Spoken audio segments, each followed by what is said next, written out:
Hello, this is Monkey here, and Top Cat. For those who don't know who he is, he's a Hanna-Barbera character about scamming people with the help of his cat posse.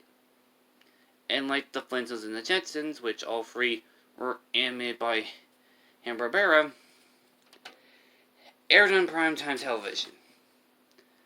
Well, my first exposure to the character was a Hanna-Barbera compilation disc when I was like 5 or 6. Which was also my exposure to the Flintstones beyond their Pebbles commercials and the Jetsons. The episodes I got exposed for those ones was the one where Barney builds a pool and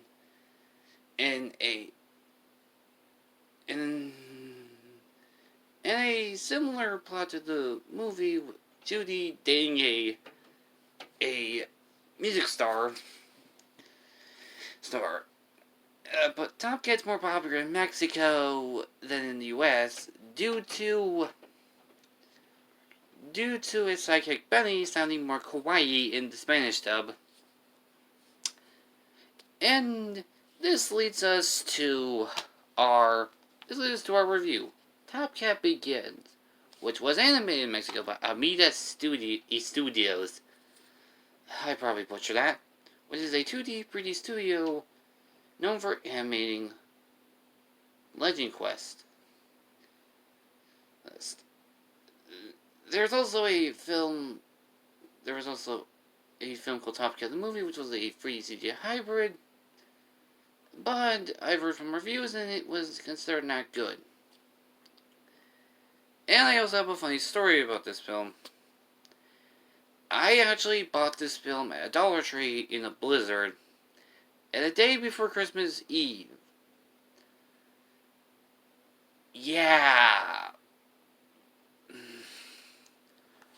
Also, you wanna know something? You wanna know something funny about this film? Take a look where they placed the disc hole. Yeah, they actually had him make it look like he actually has a dick. Okay. Now that I am basically weirded you out about cat dicks, let's get started.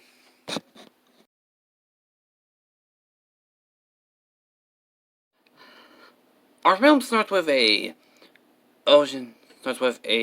Westeros dog being with Top Cat and his posse disguising themselves as health inspectors to most likely do a scam. But they screw up, and screwed up because the health inspector that was for the nightclub they're doing the heist for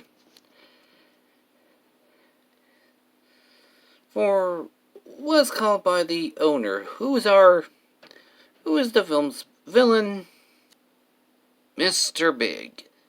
And he is creepy. Like if you steal his jockey milk, your throat is gonna be slit.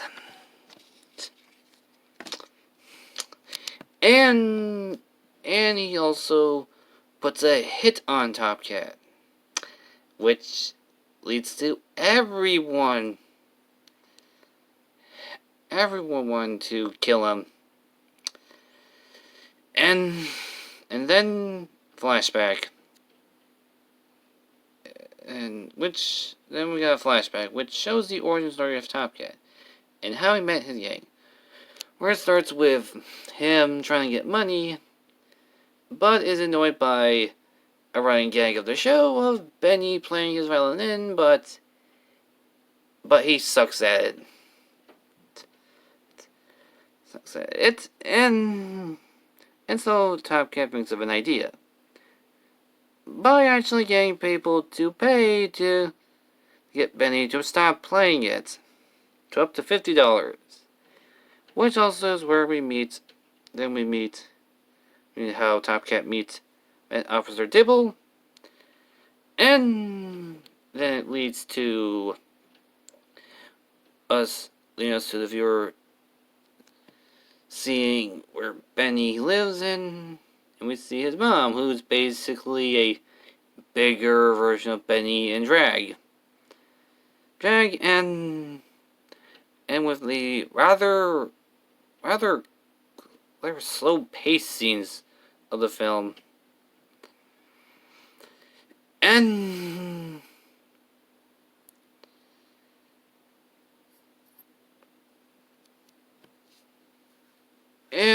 then we meet Mr. Big's goons, with one of them being named Bad Dog. And one of Mr. Big's goons is this sexy cat who cannot handle an accent. Like she goes through a lot of accents. And as I said, she's quite hot. Like Baba Boom.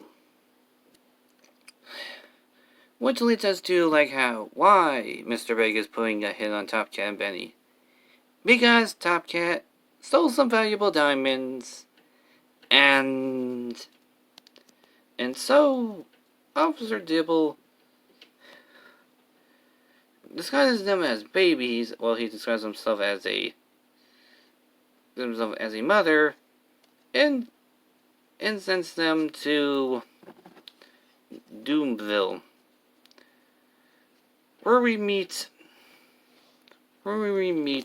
Officer Dibble's grandmother, who is a boss. Like, she is a really tough cookie. And gets them to get Top Cat and Benny to start doing some chores. And then we meet Rio, the four of his other gang, of his other meets, which I cannot remember the names. It's been a long time since I watched Top Cat.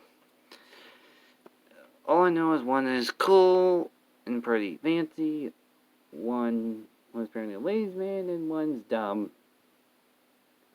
And basically tricks them to do both Benny and him and Benny's chores, which leads to them getting caught by one of Mr. Big's goons, and calls Mr. Big and sends them out. And then hijinks ensue, and Granny Boss just owns them, just owns the goons. And so Top Cat and Benny go back to the city and think of a plan with the help of the fourth member, who wants revenge on Mr. Big after he destroyed his bike. And so they do a trick by getting everyone in the city to attack, try to get Top Cat and lead them into Mr. Big's lair. And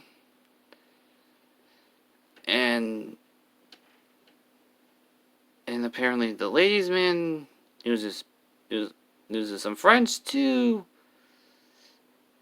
make the sexy cat's panties wet.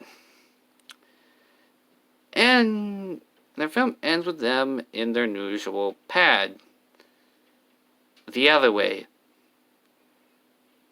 And now onto the things I do not like.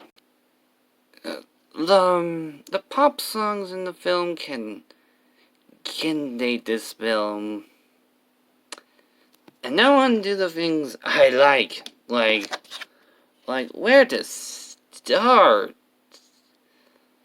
Like where to start with this film.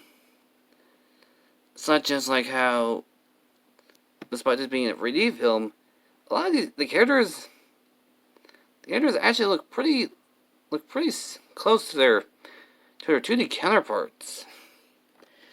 Even the original characters for this film look like they could actually fit in an old Hanna-Barbera show. They even did the Hanna-Barbera collar neck cover thing that they used to use to help with to make animation easier. Even the male characters that are human over that 5 o'clock shadow like wrinkle thing the old cartoon Hanna-Barbera cartoons had. Even the fur-baits female cat could fit in. Yeah, and overall, this film is amazing. Like it's a hidden gem in my opinion. I didn't even talk about the many references they have to old Hanna-Barbera cartoons. Like, this show is Scoob done right. They even try to go for some 2D slapstick with it, with some scenes. And if you have some kids, I would actually recommend this film. And that's basically it. And,